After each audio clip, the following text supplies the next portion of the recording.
This is the Pinarello Dogma F of Ineos Grenadiers, Geraint Thomas. And I really wanted to get this bike this year because, as many of you will know, this Tour de France will be the last Grand Tour in the very long and very illustrious career of Thomas, but also because we saw his bike 10 years ago at the Dubai Tour, presented by the legend that is Tom Last. Team Sky were the team who introduced the term marginal gains into professional cycling, and this bike, Geraint Thomas's Pinarello Dogma F8, shows this down to the millimetre. Let's take a closer look.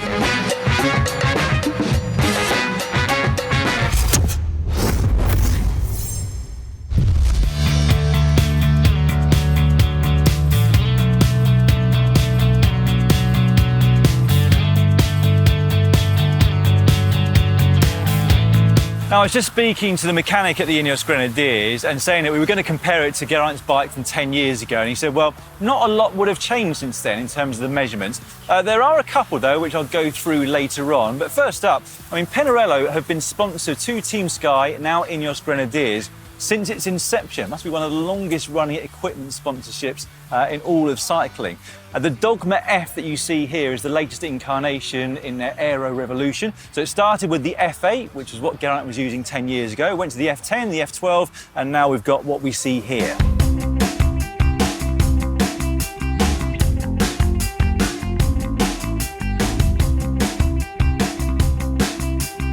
In terms of his position on the bike and the various measurements, well, I don't know them from 2015. YouTube videos were a lot shorter and more to the point back then, rather than me babbling on like I'm going to today.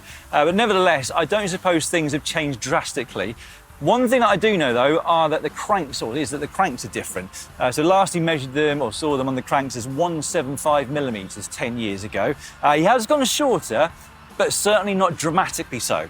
These are 172.5, so by today's standards, pretty long still. And I think Geraint is a little bit like that. He knows what works for him, and he doesn't like to change too much. He's been very successful with it, of course. In terms of the gearing, that has changed as well, but then most pro riders are using bigger front chain rings than they used to because the speeds in the peloton are that much faster now.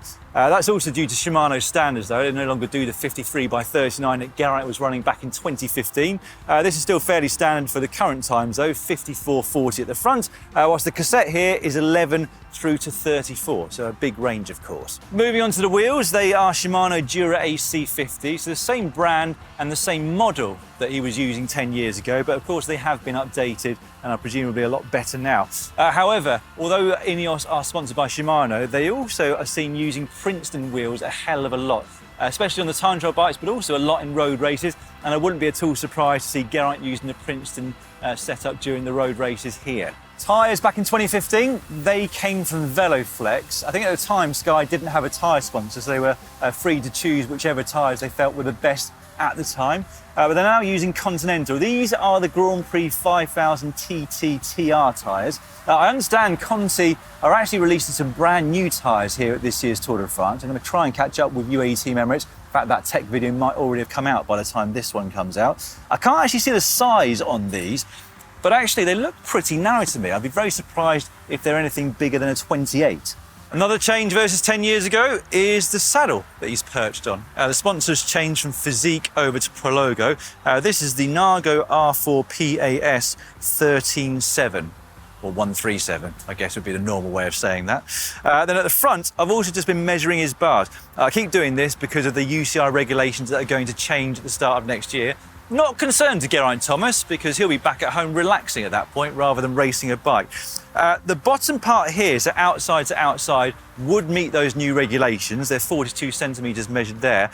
But the internal measurement between the internal parts of the hoods here is way out. So this is 28 centimetres. They're going to need to be a minimum of 32 centimetres from next year. So if he was still racing, he'd have to push these out by 2 centimetres on both sides. So rather than having his arms and hands fairly lined there, it would be a bit of an awkward position. So it is going to be quite an interesting update for a lot of riders next year.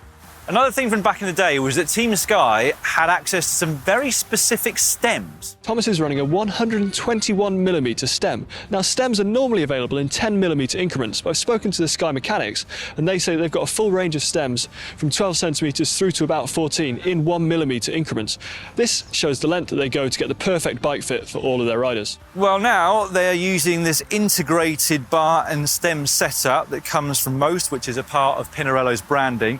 So I can't actually see how long this stem is in terms of there's no measurements on it. And it's very difficult to measure these integrated bars and stems because it's hard to know exactly where the centre of the bars is. I would guesstimate, well, using my tape measure, that it's around about 125cm, but might be slightly longer than what he was using before. Another change that we've got on the bike is the power meter. No longer on stages, of course. They've been with Shimano for a number of years now. But like I said, I think the actual position, apart from slightly narrower at the front, is probably almost exactly the same as he was using before. Slightly shorter cranked, around about the same saddle height. Geraint Thomas hasn't changed too much over the years. Just been taking some measurements. So saddle height measured from the centre of the crank up to where he's perched on the saddle is 78cm. Reach from the tip of the saddle measured horizontally to around about the centre of the bars is 59cm. And then from the centre of the bars right down to the floor there is coming in at 90cm. Right, on to the weight, and then I will be doing the Freehub sound check, don't you worry. So 7.20 kilograms, so 400 grams above the UCI's minimum weight limit. Last thing that I've got to do then is the Freehub sound check. I quite like doing it slowly. Oh, that's subtle. But I know Ollie likes to give it a decent pedal. Feels a bit more dangerous though, doesn't it, doing that? I can get your fingers caught in that. There we go. Hope that's satisfied you. Right, all that leaves me to say is thank you for watching. If you click on the thumbs up button down below, that'd be much appreciated. I just want to say thank you to Geraint Thomas, actually, for all he's done for the sport over 2 decades, basically, of being a professional rider. He's been so consistent. He's been such a trooper, basically, over those years. So congratulations on your career, Geraint. I hope the Tour de France goes well, and I hope you enjoy your retirement.